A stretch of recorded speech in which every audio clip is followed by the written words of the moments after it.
Diga, corra para o fogo. Mais uma vez, corra para o fogo. Mais uma vez, corra para o fogo. De novo, corra.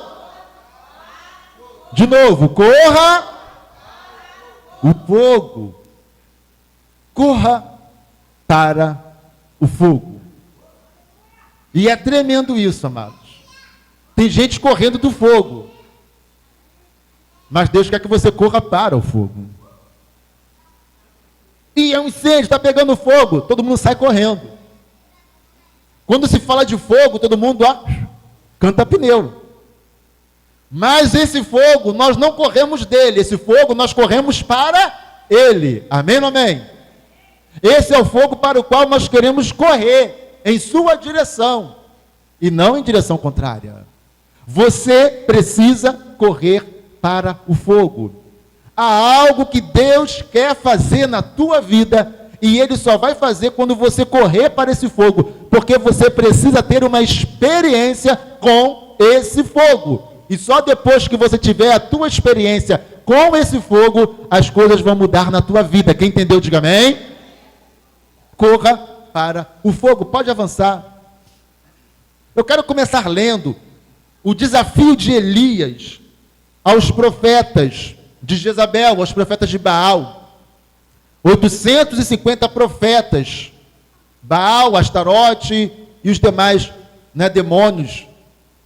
E Elias, então, desafia Israel com um propósito. O propósito é que Israel voltasse para o Senhor. Que Israel, que dizia que cria no Senhor Deus, mas também sacrificava a Baal. Israel que dizia crer no Senhor, mas tinha lá os seus ídolos de estimação. Às vezes nós estamos na presença de Deus, estamos na igreja, cantamos louvores, oramos, mas o nosso coração não é íntegro. Íntegro vem de integridade. Íntegro é de integral, de completo, de inteiro. Nós, às vezes, falamos que estamos na presença de Deus, mas o nosso coração está dividido entre Deus e Baal, entre o Senhor, entre Deus e as coisas do mundo, entre o que é santo e o que é profano, entre a santidade e o pecado. E tudo que Deus quer é que o nosso coração esteja íntegro, esteja inteiro, voltado para Ele. Filho meu, dá-me o teu coração. Não é parte do teu coração, não é a metade do teu coração, não é um quarto do teu coração, não é uma fração do teu coração. Filho meu, dá-me o teu coração. Deus quer um coração inteiro. Amém ou amém? Deus quer o quê? Um coração inteiro. Mas Israel estava com o coração dividido, mais para lá do que para cá. Sabe o que acontece, amados? Quando a gente começa a se envolver com o mundo, quando a gente começa a se envolver com o pecado, quando a gente começa a se envolver com coisas que não são santas, que não são de Deus, a gente vai sendo puxado, atraído para essas coisas. Consequentemente, a gente começa a ficar com uma consciência um pouco pesada. E a gente não consegue se apresentar diante de Deus. A gente não consegue encarar Deus.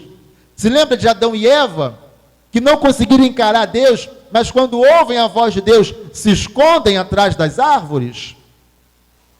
Quando a gente começa a se envolver com aquilo que é proibido, com aquilo que Deus não quer, a gente começa a se afastar, a se esconder. Adão e Eva deveriam estar ali, no mesmo local de todos os dias, para um relacionamento com Deus como todos os dias. Mas agora Adão e Eva não estavam ali, estavam escondidos atrás da árvore. Quando a gente vai se envolvendo com aquilo que não é para se envolver, quando o pecado, ele vai entrando sorrateiramente, aos poucos, dentro de nós, a gente vai se afastando de Deus e às vezes não percebemos isso. O nosso coração precisa ser inteiro. É um exercício de entregar-se diariamente.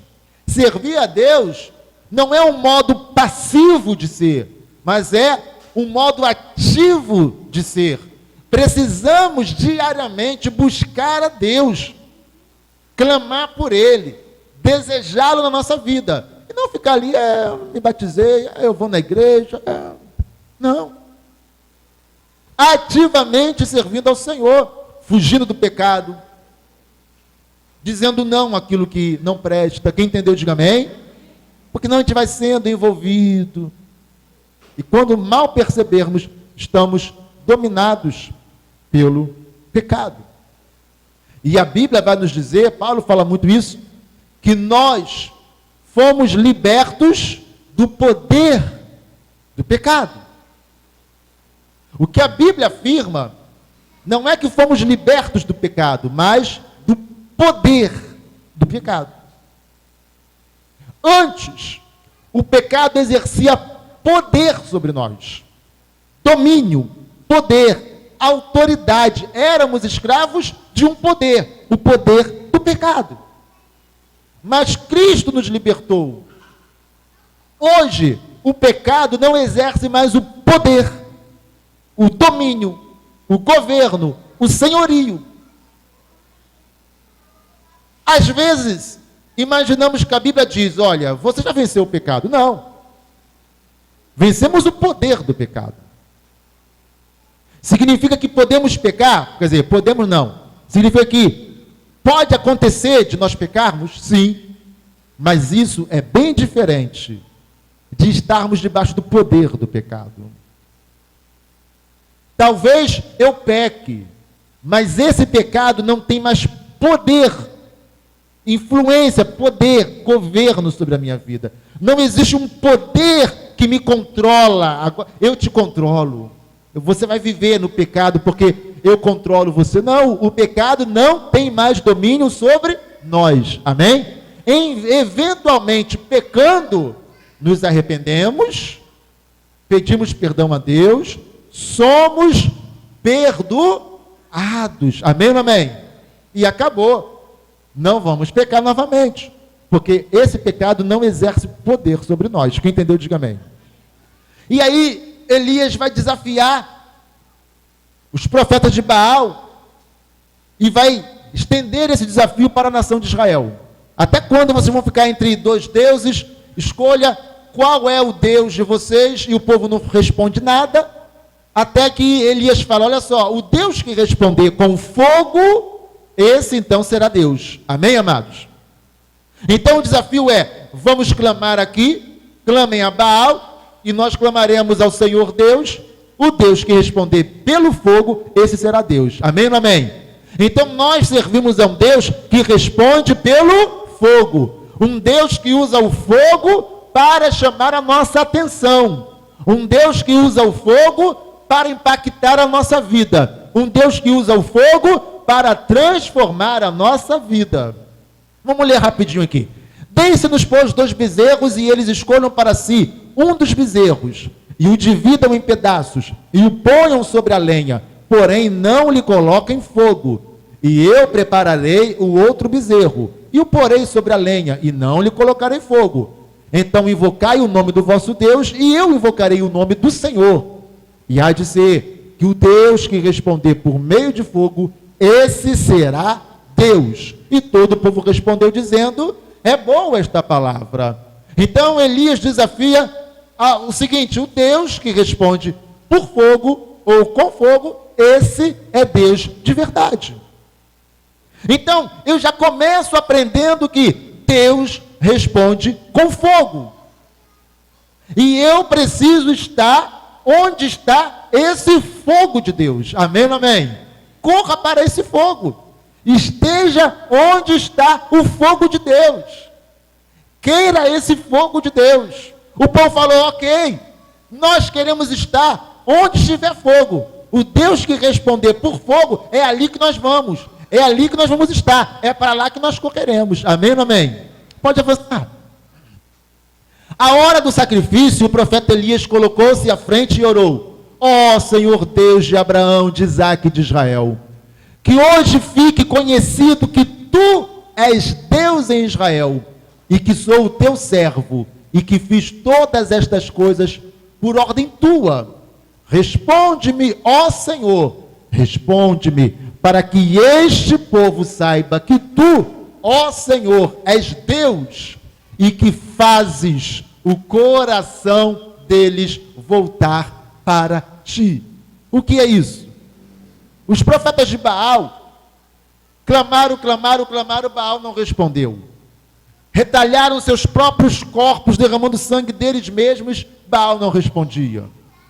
Pela manhã não respondeu, ao meio-dia não respondeu, já era quase 3 horas da tarde, Baal não respondeu, e eles falaram, ele não vai responder, não respondeu até agora, deve estar dormindo, talvez ele foi dar uns passeios aí, daqui a pouco volte. Mas Elias, chegou o momento, por volta das 3 horas, que é a hora do sacrifício da tarde, ele falou, olha só, venham todos para cá, porque eles tiveram a chance deles e nada aconteceu. Então venham para cá agora, porque vocês vão saber quem é Deus de verdade. E ele repara o altar que ali estava, coloca ali o novilho, manda encher aquele altar de água, mas não é para pegar fogo, então por que coloca água? E interessante que aqueles dias eram dias de escassez de água. Água era algo muito valioso, porque viviam dias de escassez de água.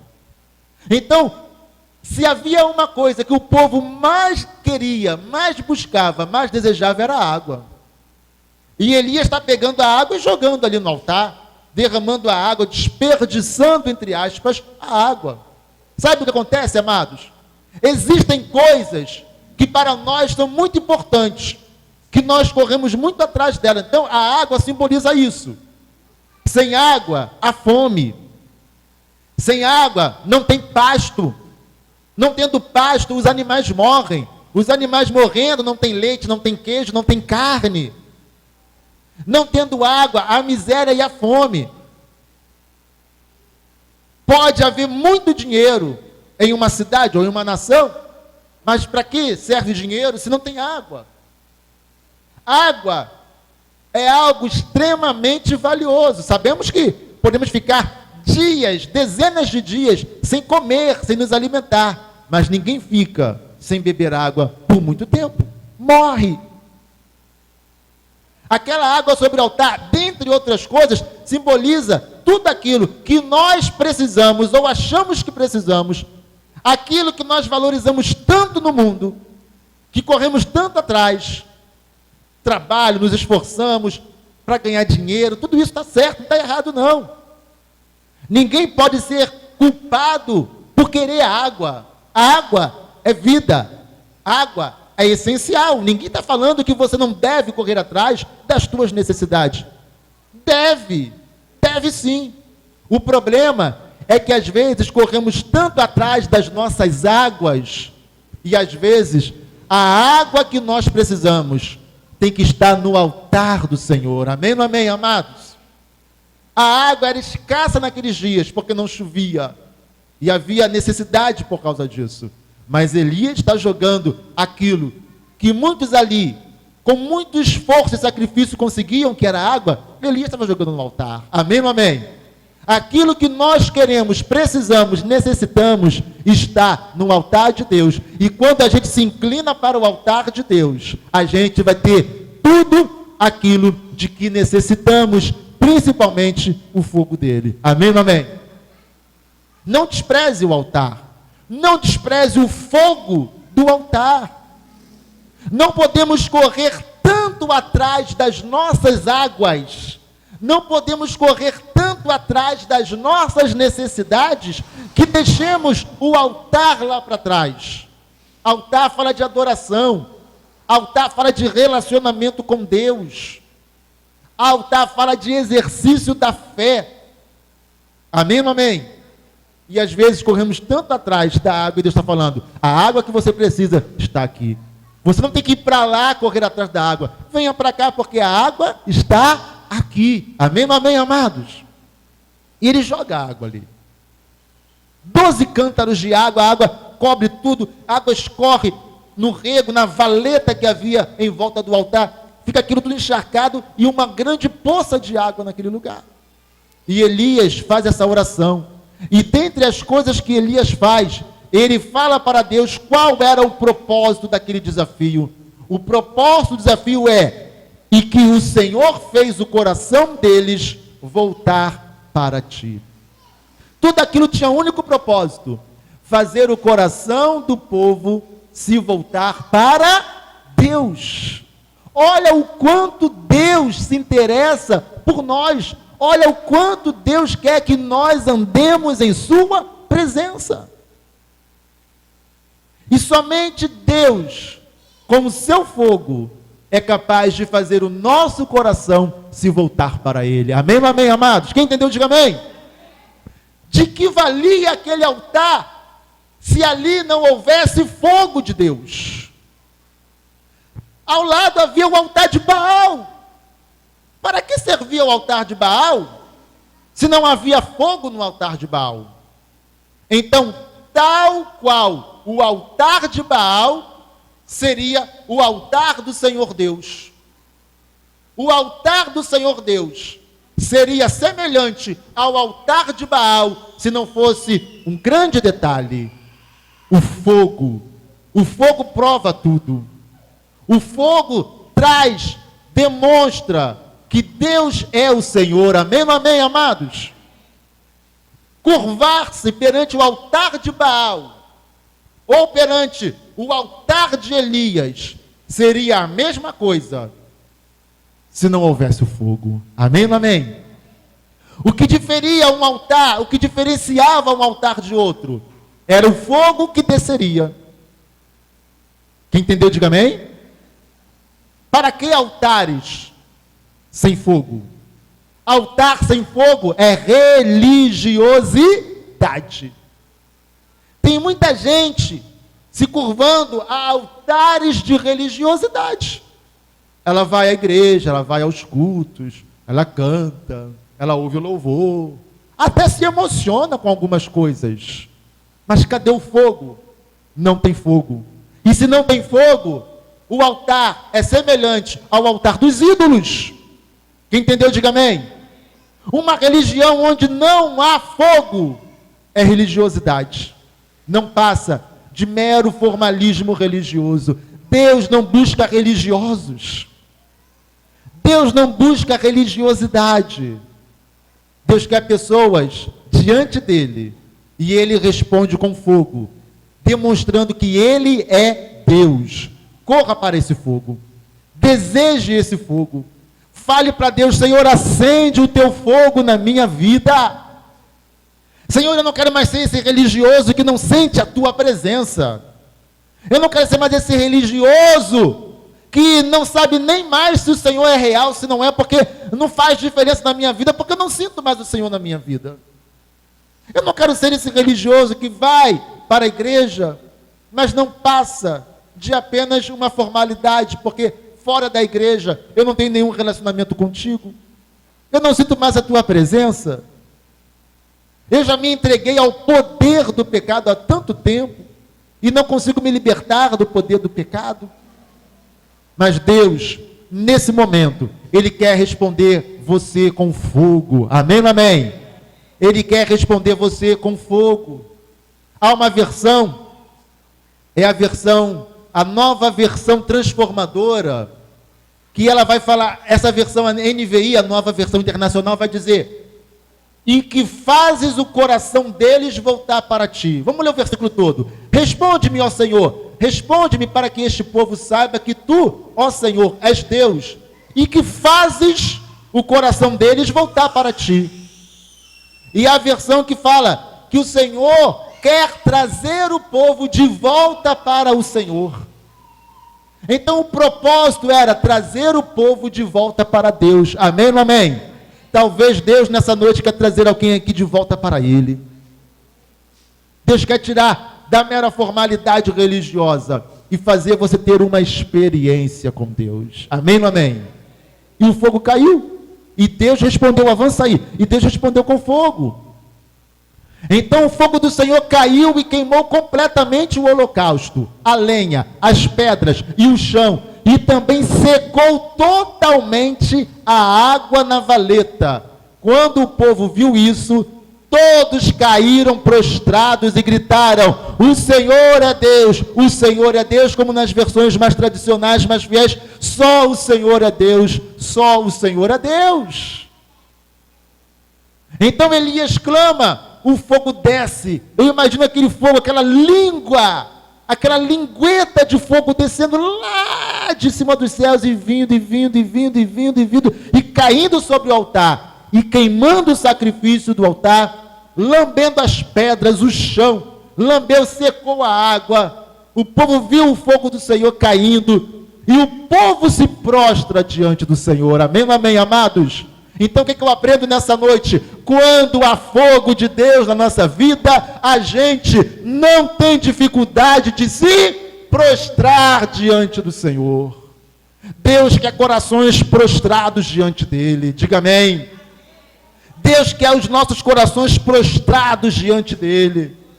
Deus quer que você se aquebrante diante dele. Deus quer que você o deseje: Senhor, eu preciso, eu quero a tua presença, eu quero mais do Senhor, muda tudo dentro de mim, quebra tudo dentro de mim, Deus, restaura-me, Deus, faz-me ter uma experiência contigo, batiza-me com teu Santo Espírito, Espírito Santo vem e me enche, é isso que Deus quer. Corra para o fogo, onde há fogo há a presença de Deus, diga aleluia. E onde há a presença de Deus, há fogo. Glória a Deus. Corra para o fogo, avance. Agora nós vamos ver essa experiência tremenda que foi a de Moisés. Vamos ler, depois a gente fala. E apacentava Moisés o rebanho de Jetro, seu sogro, sacerdote em Midian. E levou o rebanho atrás do deserto. E chegou ao monte de Deus, a Horebe. E apareceu-lhe o anjo do Senhor em uma chama de fogo do meio de uma sarça. E olhou, e eis que a sarça ardia no fogo, e a sarça não se consumia. E Moisés disse: agora me virarei para lá, e verei esta grande visão, porque a sarça não se queima.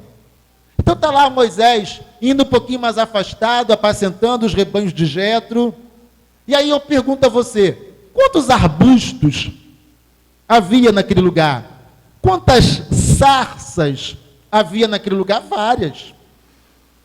Sarças havia várias. Mato meio seco havia muito. Muito. E Moisés não ficava olhando as sarças, falando: que sarça interessante, deixa eu chegar perto dessa sarça aqui para ver. Não. Nenhuma sarça chamava a atenção de Moisés. Só que o Senhor aparece a ele em uma sarça que era envolta em um fogo que não queimava, que não consumia a sarça.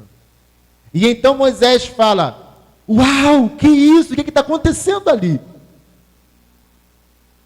Que fogo é esse nessa sarça que não queima a sarça? E diferente de todas as outras, os outros pés, as sarças que havia por ali, essa atrai Moisés. Moisés diz: eu vou, peraí, deixa eu chegar ali para ver o que está acontecendo ali. Quem entendeu, diga amém. Amados, ninguém está interessado em sarça que não queima, amém? Ninguém quer saber de sarça que não tem fogo.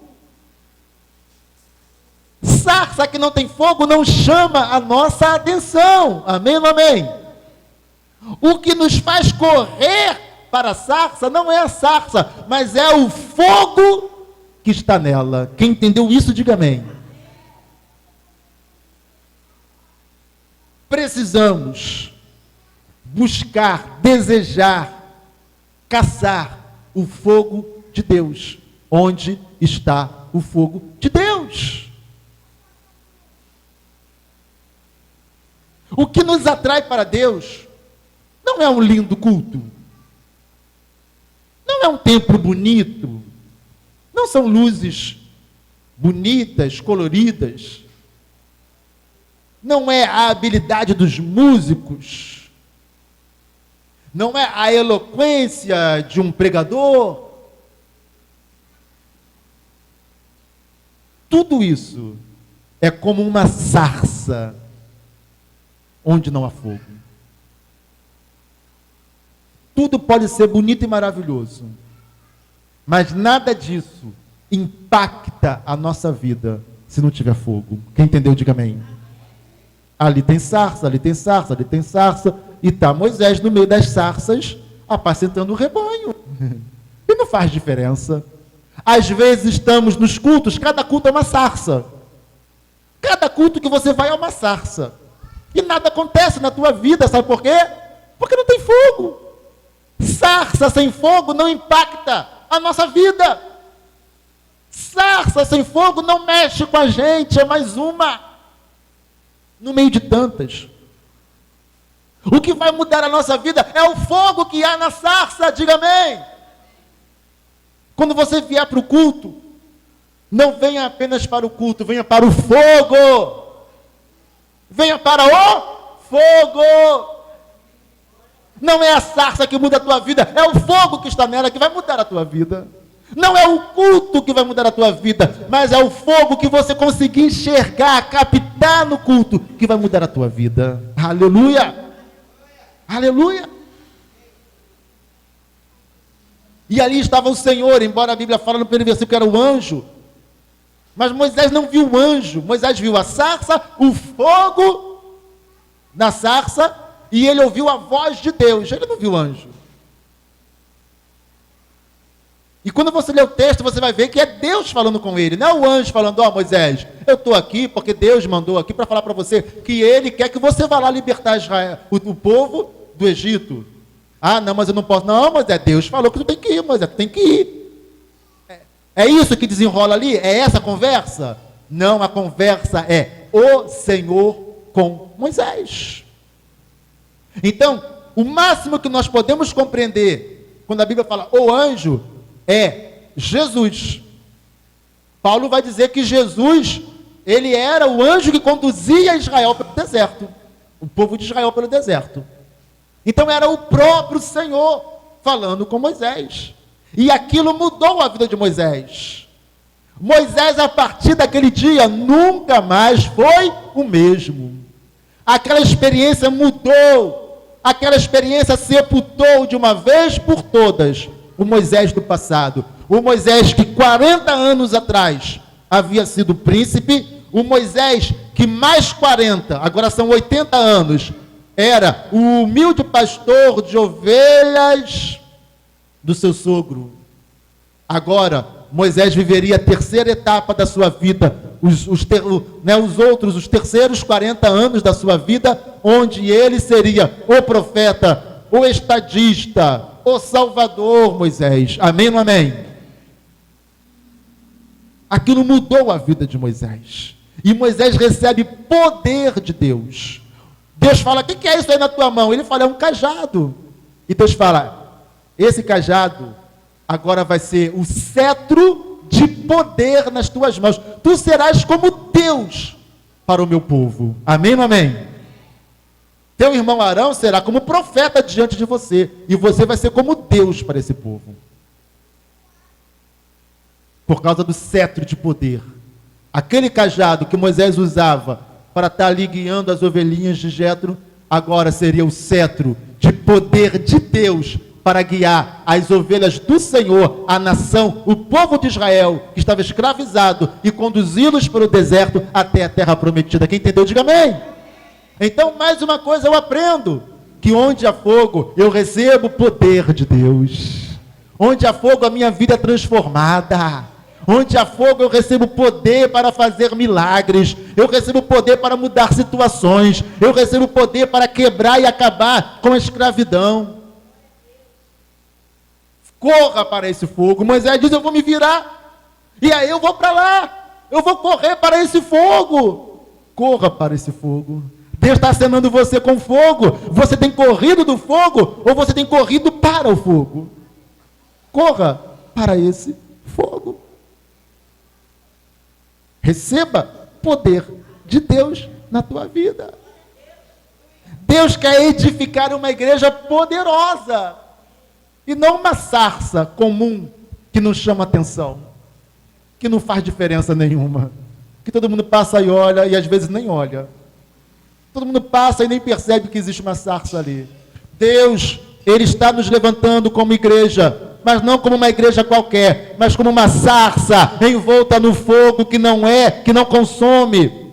Um fogo de onde a própria presença de Deus se manifesta. Deus está nos levantando como uma igreja que chama a atenção. Peraí, deixa eu ver aquilo ali. O que está acontecendo ali naquele lugar?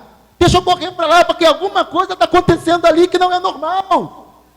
Vamos lá ver, vamos. Fulano, vamos lá ver, vamos. Aonde? Ali na ICB, vamos lá, vamos. Vamos ver o fogo que está ali, porque tem um fogo ali. Amém ou não amém? E Deus quer levantar cada um de vocês aqui como um galhozinho, um galho fumegante, flamejante de fogo. Cada um aqui é um galhozinho, um ramozinho, cheio do fogo do Espírito de Deus. Diga amém. Oh, aleluia. Vamos avançar. Então disse o Senhor a Moisés. Desculpa. É porque eu estou preocupado com a hora. Quando Deus fala para Moisés, que Moisés vai em direção à sarça, e Deus fala, calma aí, Moisés, tira a sandália dos teus pés, que isso aqui é lugar santo. Hoje os crentes têm essa mania. Antigamente, eu subia muito a um monte, e ali o pessoal tinha essa mania, tinha que se consertar antes. Vários lugares é assim, né? Eu já vi isso dentro da igreja também, né? Tem que ficar descalço, isso aqui é terra santa, vai pegar fogo aqui, tira o sapato. Isso tudo é infantilidade. Apesar de que eu nem posso julgar, porque Deus até opera, porque Deus vai perceber assim, né, a intenção, a seriedade ali com que o pessoal está tratando aquele momento, mas isso não vai fazer diferença. Você não precisa disso para ver o mover de Deus. Amém? Não precisa disso. Mesmo porque nós já fomos justificados e santificados por Cristo. Amém ou amém? Temos ousadia para entrar no Santíssimo Lugar. Não tem mais agora, opa, peraí, não venha para cá. Isso aqui é santo e você não pode entrar. Hoje nós temos liberdade para entrar no Santíssimo Lugar e nos envolvermos com a glória de Deus que se revela no Santíssimo Lugar. Agora sim, nós vamos ver o seguinte, além dessas experiências, Moisés agora está conduzindo, Moisés já foi lá, já libertou o povo de Israel do Egito, os cavaleiros, os carros e cavalos de Faraó já pereceram no Mar Vermelho, o Mar Vermelho já se abriu, já se fechou, eles estão agora no deserto, em direção à terra prometida. E agora Deus está falando, Moisés, vem cá, venha para perto de mim, suba ao monte. Porque naqueles dias Deus iria entregar a Moisés as tábuas da lei, dos 10 mandamentos, e Deus também ia revelar muitas outras coisas para Moisés, além daquilo. Então Moisés vai. Então vamos ler, depois a gente comenta, vamos ler. Então disse o Senhor a Moisés, sobe a mim ao monte, e fica lá, e dar-te-ei as tábuas de pedra e a lei, e os mandamentos que tenho escrito, para os ensinar. E levantou-se Moisés com Josué, seu servidor, e subiu Moisés ao monte de Deus. E disse aos anciãos, esperai-nos aqui, até que tornemos a voz. E eis que Arão e Ur ficam com vocês. Quem tiver algum problema aí, é só falar com eles. Pode avançar. E subindo Moisés ao monte, a nuvem cobriu o monte, e a glória do Senhor repousou sobre o monte Sinai, e a nuvem o cobriu por 6 dias, e ao 7º dia chamou a Moisés do meio da nuvem, e o parecer da glória do Senhor era como um fogo consumidor no cume do monte, aos olhos dos filhos de Israel, mas não consumia, parecia ser um fogo consumidor aos olhos do povo de Israel. E Moisés entrou no meio da nuvem, lá no monte, depois que subiu ao monte, e Moisés esteve no monte 40 dias e 40 noites. Então deixa eu falar algo para você sobre isso aqui. Moisés pega lá 70 anciãos do povo, pega lá mais Ur e... cadê? Né? Josué também estava, embora no texto que nós lemos não fala, e eles vão. eles ficam mais afastados, porque Deus falou, eles não podem se aproximar, fica por aí mesmo. Josué sobe um pouco mais com Moisés, mas tem um lugar que Josué também fica, e agora Deus está chamando Moisés lá para cima, lá onde o negócio pega mesmo, lá onde tem a nuvem da glória, lá onde o fogo está. E é interessante que o fogo conduzia o povo, o fogo, presta atenção, a coluna de fogo conduzia o povo durante a noite, pelo deserto. E a nuvem da glória conduzia eles durante o dia. E eles seguiam a nuvem e o fogo. Só que eles viam a nuvem e o fogo de longe. Agora, Moisés está no olho do furacão. Moisés agora, entenda isso, Moisés agora está dentro daquele mover. Está dentro. Consegue imaginar? Então imagina um acampamento lá no deserto, o povo lá, aquele negócio todo, e aquela nuvem da glória de Deus lá longe. E eles viam aquela coluna da nuvem da glória de Deus, que era tremendo, era algo excepcional. E também havia o fogo de Deus durante a noite. Uau, tremendo, excepcional. Mas estava longe. Agora Moisés estava dentro daquele negócio. Moisés estava envolvido por aquela glória de Deus, na nuvem e no fogo. Amém, amados? Deus fala, vem cá, Moisés, vem para cá. Deixa essa galera aí embaixo, mas você vem para cá. Vem para o meio do fogo. Amém, amados? Aleluia. Deus te chama, vem para cá, venha para o meio do fogo. Deus quer te envolver com o fogo dele, com a glória dele. É isso que nós precisamos. Corra! Corra para esse fogo. E você vai ver o seguinte: Moisés fica envolvido pela nuvem da glória por 6 dias. Está aqui, ó. Né? E a nuvem o cobriu por 6 dias. E ao 7º dia chamou a Moisés. Deus chamou ele. Sabe o que você começa a entender? Deus quer revelar o poder dele a você. Deus quer mudar a tua vida. Deus quer que você tenha uma experiência tremenda com ele. Deus quer que você seja cheio do Espírito. Deus quer te batizar com o Espírito. Deus quer te dar dons espirituais. Mas você precisa passar tempo diante dele até que você fique habilitado para ser cheio da presença dele. Moisés, que era Moisés, fica 6 dias em preparação. No 7º, Deus fala, agora você vem, Moisés. Nós precisamos gastar tempo, gastar aspas, né? Investir o nosso tempo com Deus, falando, Deus, eu quero a tua presença. Deus, eu quero ter a minha vida mudada. Deus, eu quero ser envolvido pela tua glória. Ah, Senhor, muda tudo em mim. Eu ainda percebo que eu estou muito longe do Senhor. Eu ainda percebo que eu estou sendo muito envolvido por muita coisa desse mundo. Eu preciso ter minha vida mudada, Deus. Eu preciso de uma experiência maior com o Senhor. Você precisa passar tempo diante de Deus, clamando e pedindo. Chegará o dia em que Deus vai falar, vem, agora você vai ver o que eu tenho para você. Amém, amém, amados? E de repente, você vai ver o que vai acontecer com você. Quem entendeu, diga amém. 6 dias Moisés fica ali, no 7º Deus fala, agora vem cá. Vem para a intimidade. Agora você vai ver agora onde há fogo de verdade. Fique tempo, passe tempo diante de Deus. E você vai ver que depois de algum tempo, a tua vida será mudada.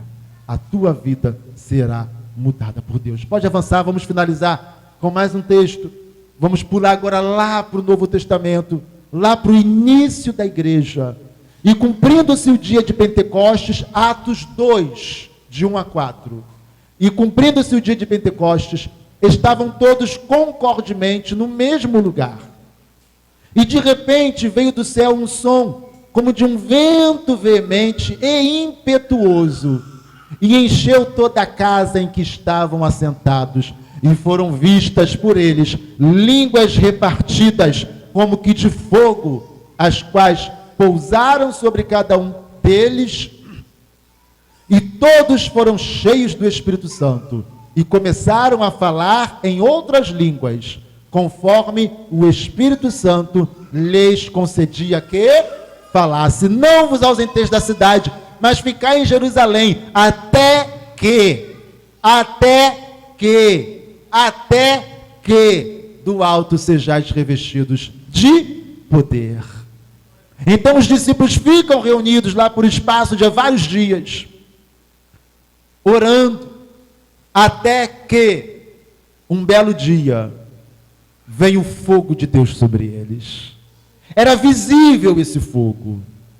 Havia línguas de fogo sobre a cabeça deles. Sabe aquela língua de fogo que desceu do céu e queimou o altar de Elias? Essa língua de fogo agora está sobre a cabeça deles. Diga amém, diga glória a Deus. E esse evento muda o mundo. A descida do Espírito Santo, conforme prometido no Antigo Testamento, conforme prometido por Jesus, agora se cumpre.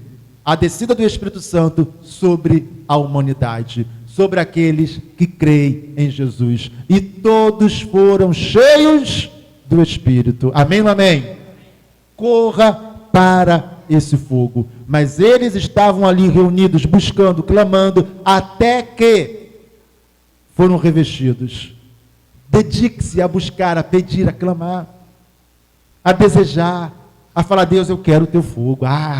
Mas eu quero o teu fogo, Senhor. E você vai ver a mudança na tua vida.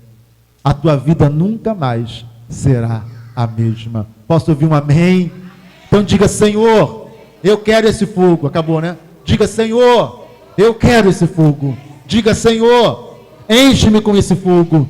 Diga: Senhor, transforma-me com esse fogo. Diga: Senhor, incendeia a minha vida com este fogo. Aleluia. Fique em pé nessa hora diante do Senhor.